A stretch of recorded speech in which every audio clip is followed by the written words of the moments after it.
Man, कैसे हैं आप सभी? तो अंतिम चर्चा किए थे भारत के राष्ट्रीय उद्यान पर। आशा करता हूँ वो लेक्चर आपको पसंद आया होगा। आज हम बात करेंगे मध्य प्रदेश की संस्कृति, साहित्य और इतिहास के पांचवा बिंदु, जो है मध्य प्रदेश के त्योहार, लोकगीत, लोक नृत्य, लोक नाट्य, लोक चित्रकला। ये है। तो हम बात करते हैं संस्कृति की।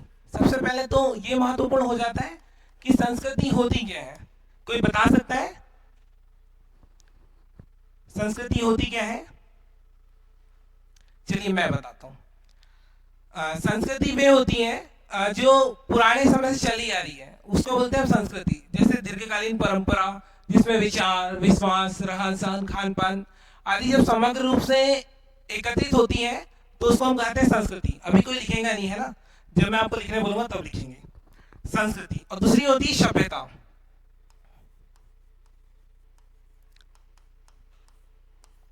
ये दोनों में बहुत अंतर होता है। पता है किसी को अंतर? देखिए, अंतर इसके महत्वपूर्ण है। कभी कभी ये पूछा जाता है कि संस्कृति होता क्या है और सभ्यता होती क्या है। तो मैं आपको बतला दूं। सभ्यता जो होती है भौतिक पक्ष होता है।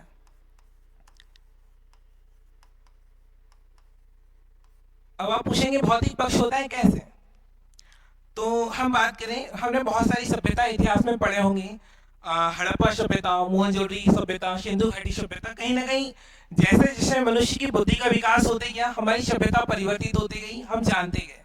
तो कहीं ना कहीं ये सभ्यता है। भौतिक पक्ष मतलब जैसे पत्थर। मनुष्य ने अगर आदि मानव के समय की हम बात करें तो पहले पत्थरों को रगड़ कर उन्हें आग का निर्माण किया, किया नहीं किया? किया। उसके पश्चात धीरे धीरे धीरे धीरे पहले आपने देखे होंगे मनुष्य की जो एक प्रवृत्ति थी, पहले वो कच्चा मांस खाता था। अब वो धीरे धीरे आग का आविष्कार किया तो वो पका के खाने लगा। ये सब चीज जो थी भौतिक वस्तुएं थी भौतिक वस्तुएं। संस्कृति की अगर हम परिभाषा की बात करें, स्पेसिफिक परिभाषा, तो वो लिख रहा हूं मैं यहाँ पर।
देखिए, संस्कृति की स्पेसिफिक परिभाषा ये है, विशिष्ट रूप से यही परिभाषा होती है। इसके अतिरिक्त संस्कृति नहीं होगी।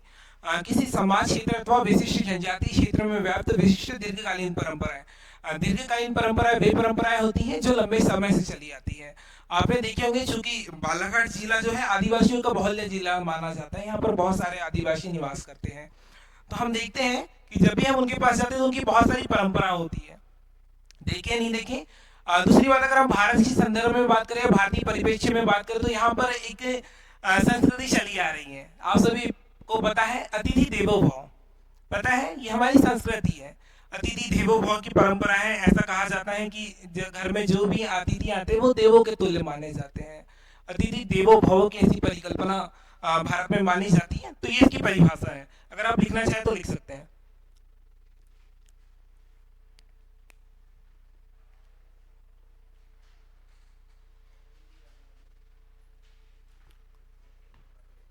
लिख लीजिए, मैं बोल रहा हूं, किसी समाज, क्षेत्र अथवा विशिष्ट जनजाति क्षेत्र में व्याप्त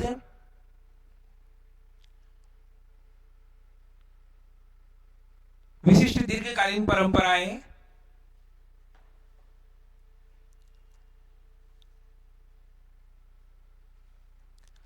विचार, विश्वास, रहन सहन, खान पान की प्रवृत्तियां, स्थापत्य, खान पान की प्रवृत्तियां, स्थापत्य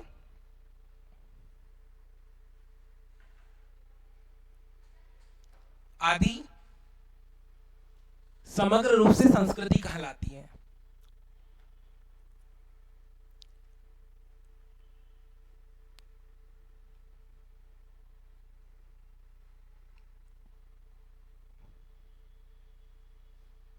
हो गया। इसके अतिरिक्त हम बात करें, संस्कृति आध्यात्मिक और भावात्मक पक्ष होता है। आध्यात्मिक, आपको पता होगा कि हर एक व्यक्ति आध्यात्मिक से रूप से जुड़ा होता है और भावात्मक रूप से जुड़ा होता है। हमने देखे होंगे कि कहीं ना कहीं कोई हमें अपनी बात बताता है तो कहीं ना कहीं हम उसके प्रति थोड़ा सा ईमानदार हो जाता है, लॉयल्टी हो जाती, लॉयल्टी दिखती है हमारी, और कहीं ना कहीं हम उसकी बातों को समझते हैं और हम उसकी जो पीड़ा है उसको अपने महसूस करने का प्रयास करते हैं। ये होती है भावात्मक पक्ष। कहीं ना कहीं व्यक्ति जो है एक दूसरे से भावों के प्रति जुड़ाव महसूस करता है। ये होती है भावात्मक पक्ष। इसके अतिरिक्त सभ्यता जो है जीवन की उपयोगिता की बात करती है। क्या करती है? जीवन की उपयोगिता की बात करती है सभ्यता। इसके अतिरिक्त जो संस्कृति होती है ये जीवन की उपयोगिता की तो बात करती है, लेकिन जीवन मूल्यों की बात करती है। मूल्य किसी को पता है क्या होते हैं? मूल्य, देखिए मूल्य क्या होते हैं? मूल्य वे होते हैं जो व्यक्ति के जीवन को प्रभावी बनाते हैं। मूल्य क्या क्या होते हैं मैं बता रहा हूँ आपको। मूल्य ये होते हैं कि हमारा व्यवहार, हमारा व्यक्तित्व का निर्माण। व्यक्तित्व का निर्माण तीन चीजों से होता है: ज्ञान, कर्म और भक्ति। अगर इन तीनों, स्वामी विवेकानंद के अनुसार, अगर ये तीनों जब एक किसी व्यक्ति में समाहित होते हैं तो एक अच्छे व्यक्तित्व का निर्माण होता है। तो मतलब कहीं ना कहीं हमारा बोलना, हमारा स्वभाव, हमारे बात करने का तरीका, ये सभी एक व्यक्ति का व्यक्तित्व को दर्शाता है। इतना समझ गए?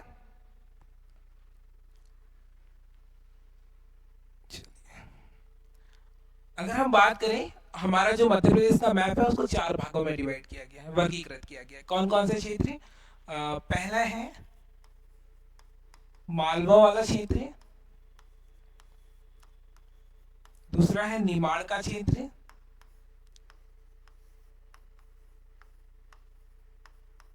तीसरा है बुंदेलखंड का क्षेत्र और चौथा है बघेलखंड का क्षेत्र। चार भागों में वर्गीकृत किया गया। ठीक है।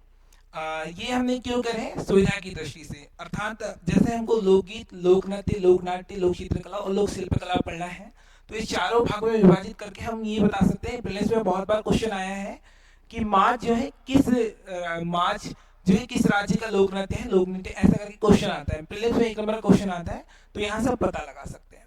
तो ठीक है, अगर एक ट्रिक के माध्यम से हम पढ़े तो बहुत मजा आएगा। हर कोई गाना सुनना पसंद करता है? करते हैं, अधिकतर तो लोग करते ही हैं। चलिए, तो एक ट्रिक है, गाना नाचिस। ठीक है। ग से आएगा लोकगीत,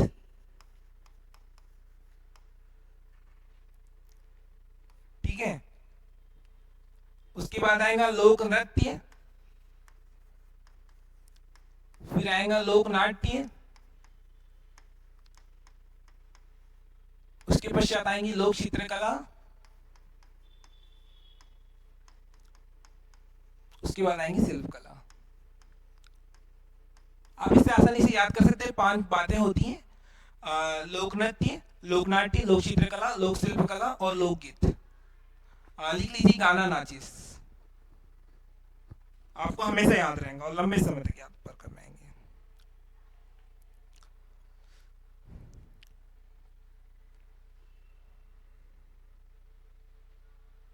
हो गया?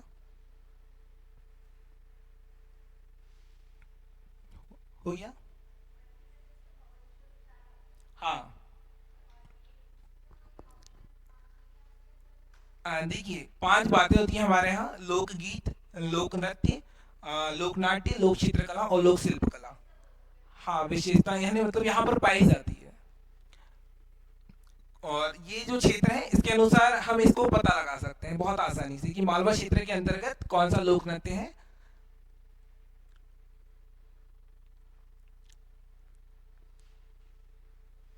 हो गया?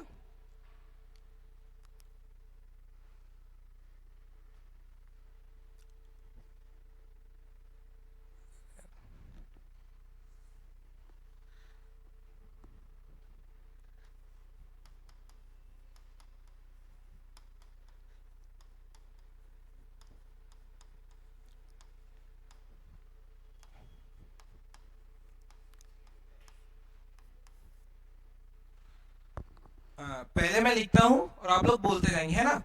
ठीक है, क्योंकि लिखूंगा तो बहुत जल्दी याद हो जाएंगे आपको, उसके बाद मैं ट्रिक से याद करवा दूंगा। बरसाती वार्ता,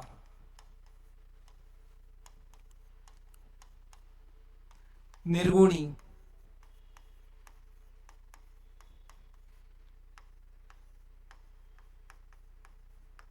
हीड़ गायन,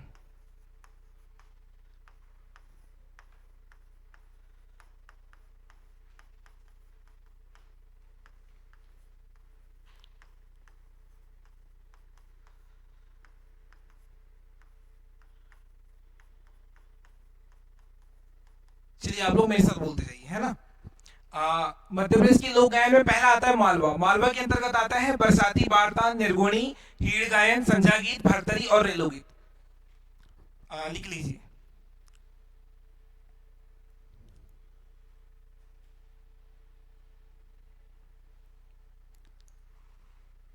ये भारती, ठीक।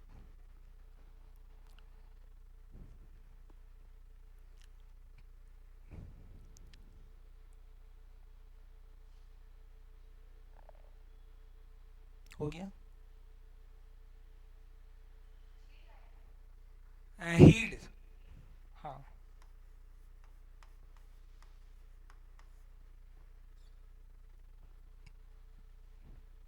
हो गया।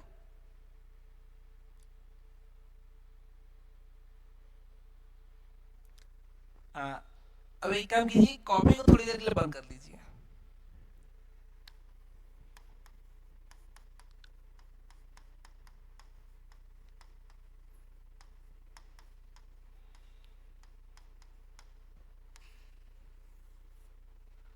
ठीक है, अब देखिए, यहां से बनाएंगे। अब ये है ट्रिक, बनी है सांभर क्या?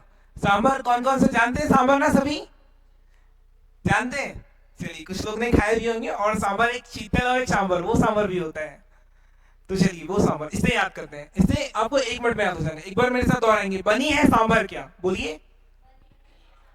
हाँ। ब से बरसाती बारती, नी से निर्गुणी, है से हीड़ गायन, स से संध्या गीत, भ से भरतरी और र से रेलो गीत। ठीक।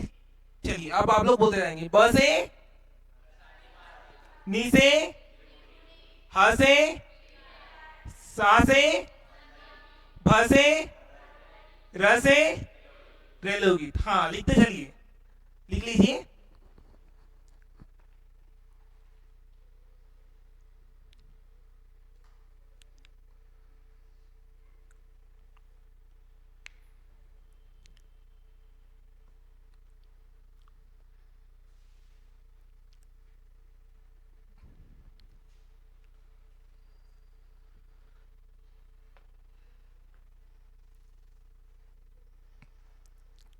हो गया। चलिए, मालवा के बाद क्या आएगा? निमाड़।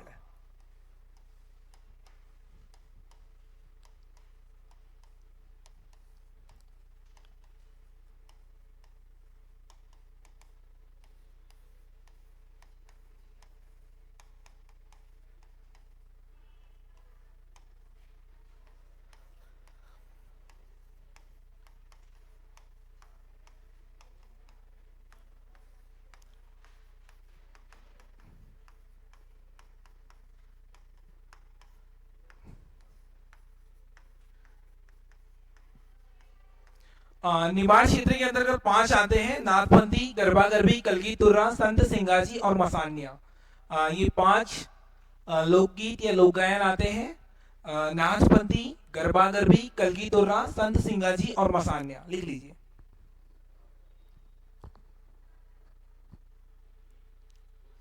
तुर्रा,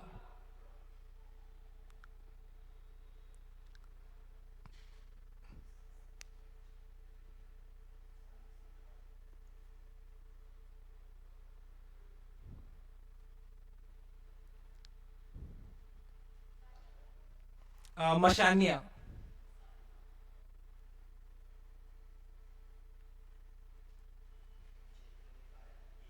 हाँ, लोकगीत। हो गया। चलिए, इसकी ट्रिक के बारे में हम जानते हैं।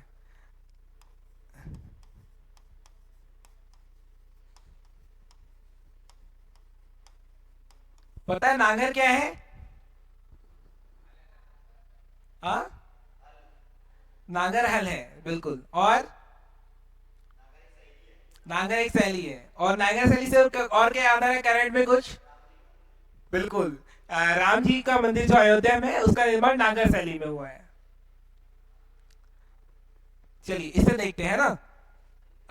न से आएगा नाचपंथी, ग से आएगा गरबी, गरबा गरबी, र को छोड़ दीजिए, क से आएगा कलगी तुर्रा, स से संत सिंगार जी, और म से मसान्या।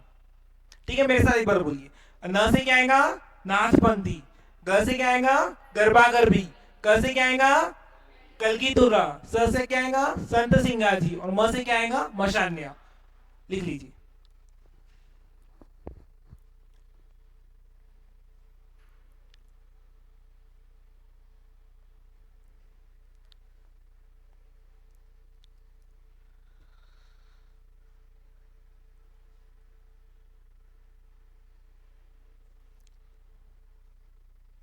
हो गया? चलिए, निमाड़ के बाद क्या आएगा? बुंदेलखंड।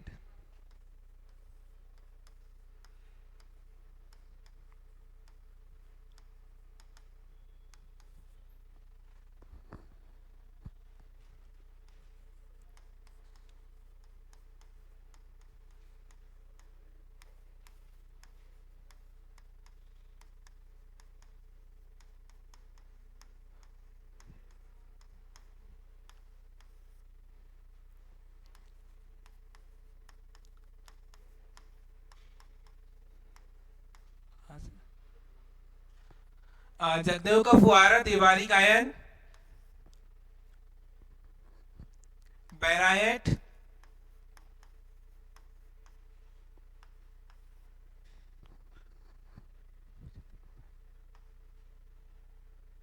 भाग गायन,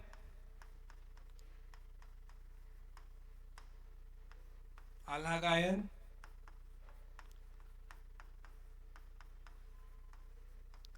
लिख लीजिए।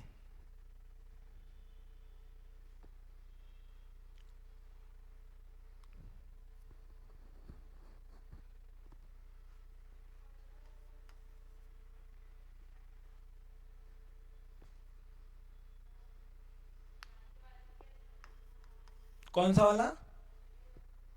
आल्हा गायन। आल्हा उधर कहानी सुने ना, वही वाला आल्हा गायन।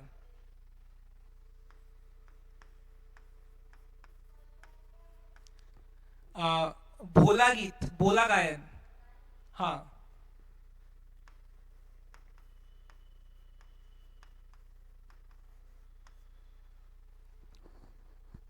हो गया।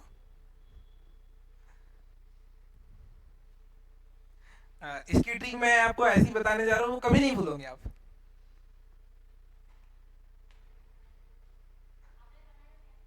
हाँ, हाँ, मैंने कुछ बनाया और कुछ नहीं भी बनाया हूँ।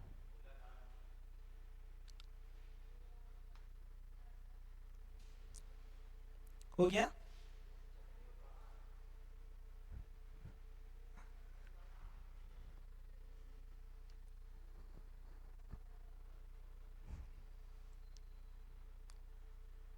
चलिए, गाना सुनते हैं ना सभी लोग? वही गाना आता है ना, बेवफा तेरा मासूम चेहरा, आता है ना? चलिए, उसी की ट्रिक है। भोज दे बै, बेवफा नहीं, बै हफा। ठीक है, ये ट्रिक है। भोज दे बै हफा। ठीक है, अब ठीक से हम करेंगे। चलिए, भ से आएगा भोला गायन, भ से क्या आएगा? भोला गायन। जैसे आएगा जगदेव का फुहारा। ठीक है। द से क्या आएगा? देवारी गायन। ब से क्या आएगा? बैरायट। ह से क्या आएगा? हाँ। और फ से क्या आएगा? फाड़ गायन। और इसके अतिरिक्त एक और है, हरदौल की मनौती। लिख लीजिए। हाँ, मनौती।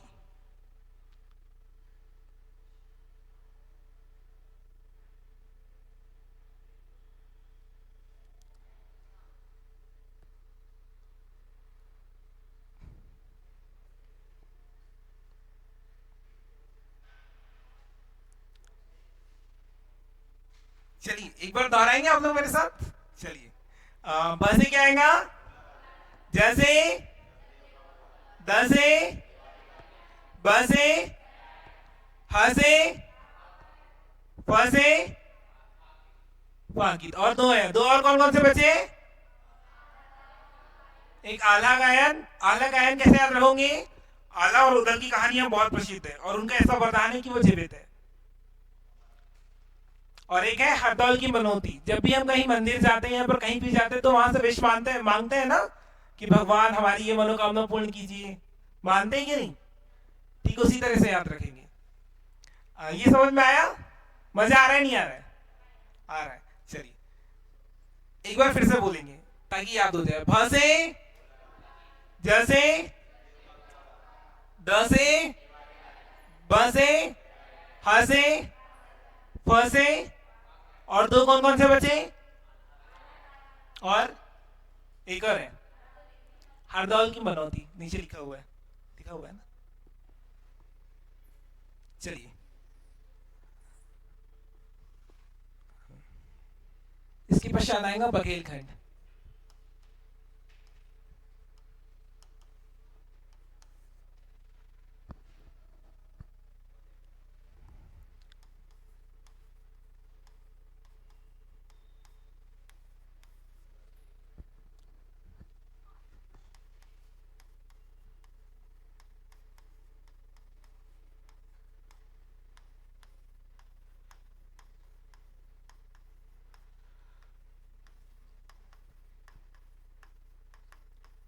पांच गीत।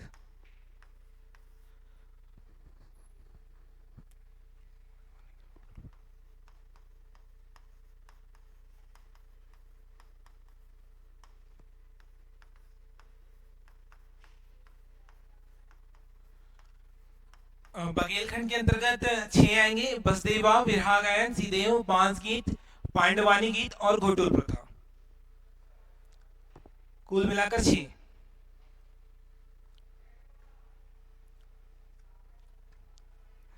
चलिए इसकी ट्रिक भी बहुत अच्छी है। कहीं ना कहीं पारिवारिक रिश्ते की ओर जुड़ेंगे ये ट्रिक।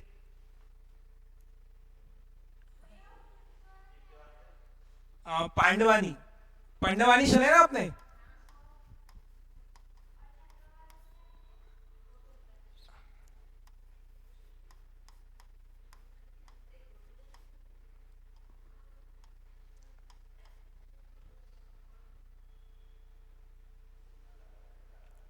अरे प्रथा नहीं है यार, ये प्रथा नहीं है ना, पाटा है।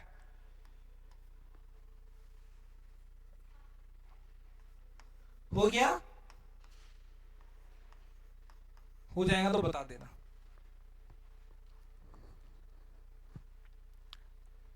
हो गया?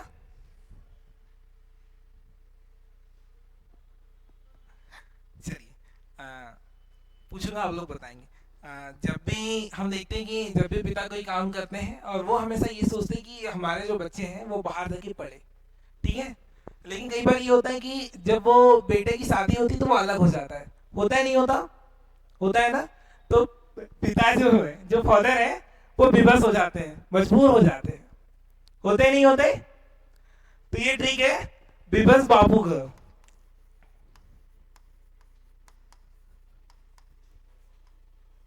गांव में बोलते हैं ना बापू का, ऐसा कुछ बोलते हैं ना गांव में। ये ट्रिक है विवश बापू का, ठीक है। हाँ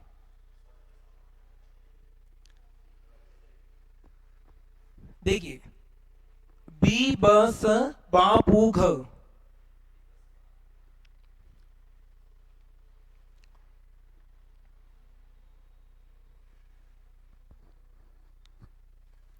चलिए बी से आएगा विरहा गायन। क्या आएगा? ब से बांस गीत, स से सीदेव, ठीक है। प से घ से गोटुल प्रथा। और एक क्या बचा? पांडवानी। एक पांडवानी, ठीक है। लिख लीजिए, लिख लीजिए, इसको लंबे समय तक नहीं भूलेंगे आप।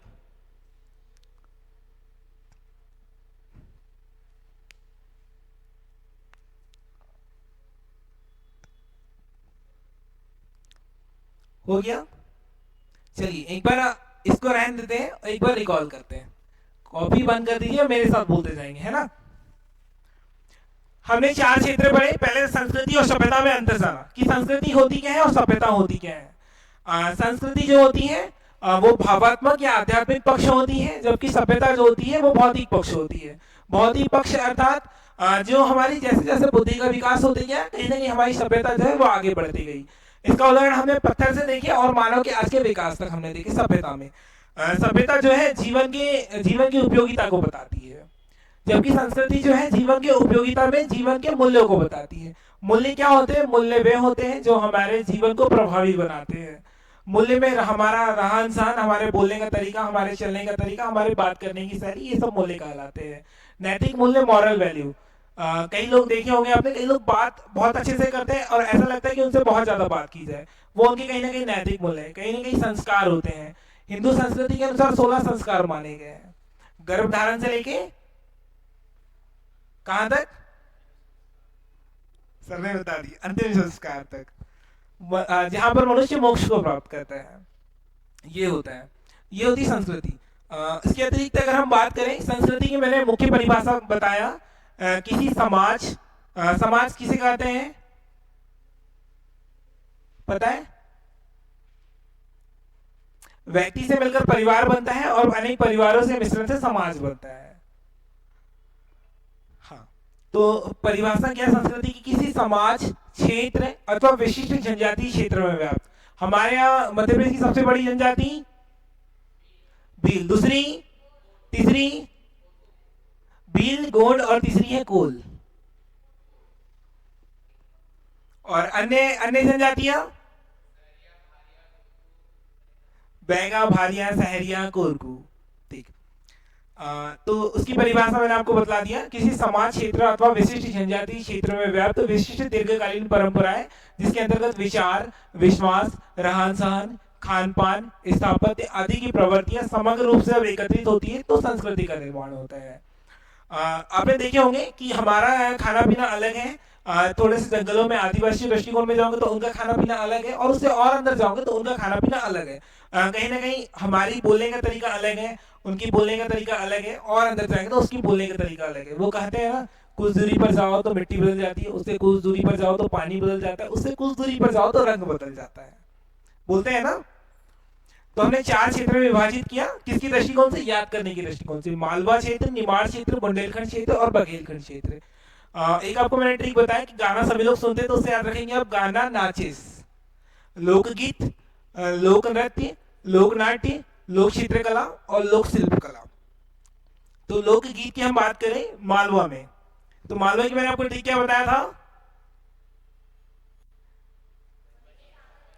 बनी है सांभर क्या, बसे बसचाती वार्ता, नीसे निर्गुणी, हसे हीड़ गायन, से संजा गीत, भसे भरथरी, रसे रेलो गीत। ठीक है, याद हो गया सबको? एक बार सब बोलेंगे। बसे लग रहा है इधर वाले खाना खा के आए हैं, इधर वाले खाना खा के नहीं आए हैं, इनका उपवास है। एक बार जोर से बोलेंगे, ठीक है? बसे नसे हसे ससे भसे रसे। ठीक है, मालवा कंप्लीट। मालवा के बाद क्या आएगा? निमाड़। निमाड़ मैंने आपको क्या बताया था? नागर की कसम। नागर क्या क्या है? नागर एक वो है जो खेत की जुताई जिसको की जाती है, जिसको हम हल कहते हैं। और दूसरा नांगर एक प्रकार की शैली, 2 प्रकार की शैली हमने पढ़े हैं, नांगर शैली और एक द्रविड़ शैली। जो वर्तमान परिप्रेक्ष्य में जो राम मंदिर का निर्माण हुआ है वो नांगर शैली के आधार पर हुआ है। ठीक है, तो नांगर की कसम, न से ग से गरबा गरबी, क से स से म से मसानिया। ठीक है, मालवा के बाद निमाड़। निमाड़ के पश्चात बुंदेलखंड। बुंदेलखंड में मैंने आपको क्या बताया कि मैंने आपको एक सॉन्ग बताया था, हमेशा याद रहेगा। क्या बताया था सॉन्ग? अरे डरना नहीं, पता है याद करने के लिए सब कुछ करना पड़ता है। सॉन्ग था बेवफा तेरा मासूम चेहरा, यही था ना? तो इससे याद रहेगा आपका। वो था बोझ दे बेहफा, वो बेवफा नहीं था, बेहफा। भसे जैसे बोला, गीत गाया नहीं किए। जैसे दसे बैसे बसे हसे हार्डली क्या है हीट फाक, हाँ फंसे। ठीक, उसके अधिक दो और है, कौन कौन से? और एक, हाँ ठीक, मालवा निवार बुंडेलकर। और एक अंतिम में क्या बचा? बघेलखंड में मैंने आपको क्या बताया? जब भी, इसको ऐसे याद रखना कि जब भी कोई लड़का या लड़की की शादी होती है और अपने पिता के अनुसार नहीं करते तो क्या होते हैं, उनके जो पिता होते हैं वो विवश हो जाते हैं। मतलब सामने लोगों को बता सकते हैं कुछ, मतलब जो आसपास का समाज होता है वो कहीं ना कहीं उनके सामने झुक जाते हैं। झुकते नहीं झुकते? झुकते हैं ना, तो वो उनको कुछ बता नहीं चाहते, तो क्या होते हैं, विवश हो जाते हैं। क्या हो जाते हैं?